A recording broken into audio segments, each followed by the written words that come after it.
alguma coisa mais urbana do que isso aqui? Agora, você já parou para imaginar a sua cidade sem nenhuma árvore? As árvores se tornaram um personagem tão comum no dia a dia das cidades que viraram um personagem urbano como qualquer outro. Casa, poste, carro, pedestre. Mas não foi sempre assim, não. A presença do verde na paisagem urbana é quase uma novidade. Não faz nem 200 anos que as primeiras árvores apareceram nas ruas da cidade e não foram recebidas com muito entusiasmo, não. Afinal, se o homem um dia criou a cidade, foi justamente para fugir do ambiente rural e da ideia de vida selvagem que a árvore representava.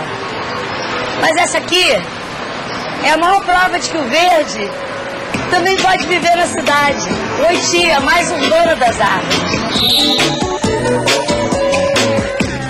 Pede que de perto quero ver que fruta da casa que ficou saber terá sabor, vai ter um pau Brasil.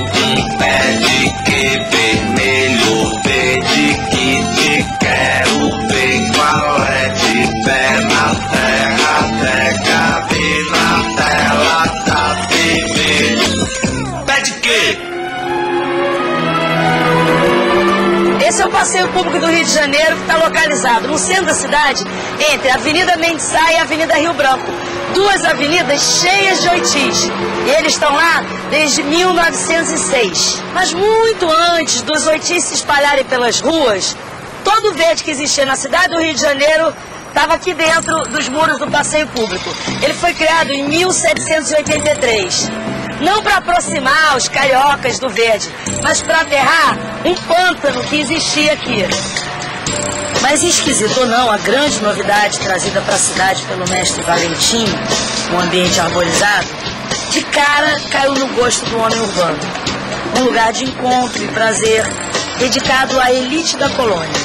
No terraço, com cerca de 100 jardas de comprimento e largura proporcionada, existia um parapeito para o lado do mar, onde a gente se debruçava para gozar as delícias da brisa marinha e apreciar a paisagem que se abria diante dos olhos como um quadro raro. Mas isso não durou muito. Passado o período da novidade, a única área verde da cidade foi ficando abandonada. E você sabe, verde, quando é abandonado, vira mato, né? No começo do século XIX, as pessoas estavam muito assustadas com as pestes que se alastravam pela cidade.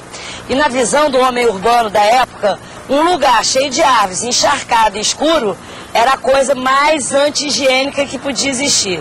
Aos poucos, o passeio público foi se tornando muito impopular. A cidade ela cresceu conquistando pântanos, né? E ela, digamos, estava mais ou menos toda ela contida naquilo que a gente conhece hoje como centro e cidade nova. E a partir de meados do século XIX, quer dizer, com a interrupção do tráfico de escravos, o crescimento das exportações de café, o crescimento das importações manufaturadas, o crescimento da chegada de imigrantes estrangeiros, depois o boom industrial, quer dizer, o início do processo de industrialização, a cidade ela começa a crescer tremendamente dentro desse espaço mesmo, quer dizer, porque as atividades econômicas da população que residia aí, da população trabalhadora, estavam muito ligadas às atividades portuárias, às oficinas e manufaturas que ficavam concentradas no centro e na orla, mais ou menos, que corresponde hoje à Praça Mauá, Praça 15, né, e, enfim, ao atual Cais do Porto. Então eram nessas habitações coletivas, cortiços, estalagens que foram sendo construídos nas áreas vazias dessa região, que foi se concentrando essa população trabalhadora e mesmo a grande parte da classe média do Rio de Janeiro residia aí. Além da estranheza que aquele verde todo no meio da cidade causava, reinava na época a teoria dos miasmas, trazido pelos médicos higienistas da Europa. Eles defendiam que todas as doenças que proliferavam na cidade vinham do meio, ou seja, do ar, do solo, da água. Mas nesse caso, um lugar úmido, sombreado, que nem o passeio público, seria o foco de todos os problemas ou seria uma solução? Ninguém sabia muito bem. O Rio tem uma história longa de doenças que remonta desde o início do processo de colonização. Mas houve uma mudança muito drástica, muito brusca, a partir de 1849 e 50. que coincide com o fim do tráfico de escravos, coincide com o início do processo de migração, coincide com o início do processo de modernização e crescimento populacional da cidade. As doenças infecciosas, elas eram ocasionadas por algum tipo de veneno, entendeu? Na época chamava-se vírus na época tinha sentido de veneno, que se desprendia do solo, que era transmitido pelo ar e que era frequentemente chamado de miasma, né?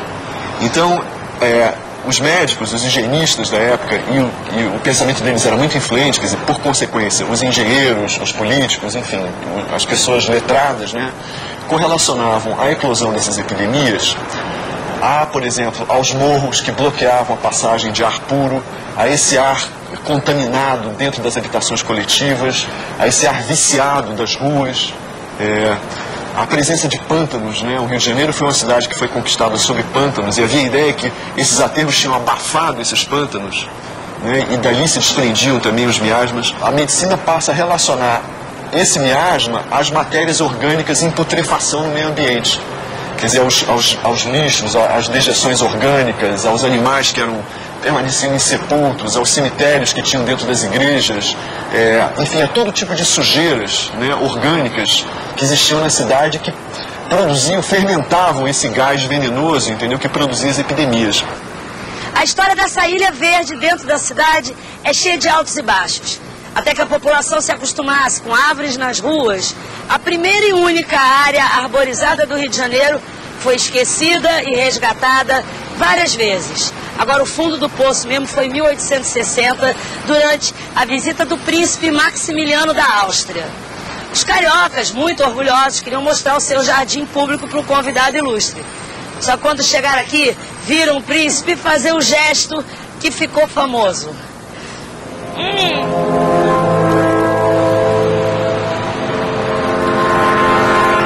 Aquele lencinho e aquela cara de fedor mexeram com os brios nacionais. Os cariocas finalmente entenderam que se tinha um jeito do verde se inserir na cidade, não era aquele. Aí chamaram o paisagista francês Auguste François Glasiou para reformar o passeio público. O Glasiou tinha um indisfarçável estilo europeu, não fosse ele francês. E lá na Europa, a moda paisagística daquela época era o romantismo inglês, que pregava que o homem não devia domar a natureza, mas imitá-la. Ele então trocou a simetria das ruas do passeio por alamedas cheias de curvas, mais naturais. Criou grutas e pontes de concreto imitando troncos caídos, tudo como mandava a cartilha europeia. Mas o Glasiou também se interessava pela flora brasileira. Antes de começar a obra, ele já tinha coletado mais de 24 mil espécies nativas para o seu herbário. E foi ele quem plantou o primeiro oiti do Rio de Janeiro. Sabe qual? Esse aqui, ó.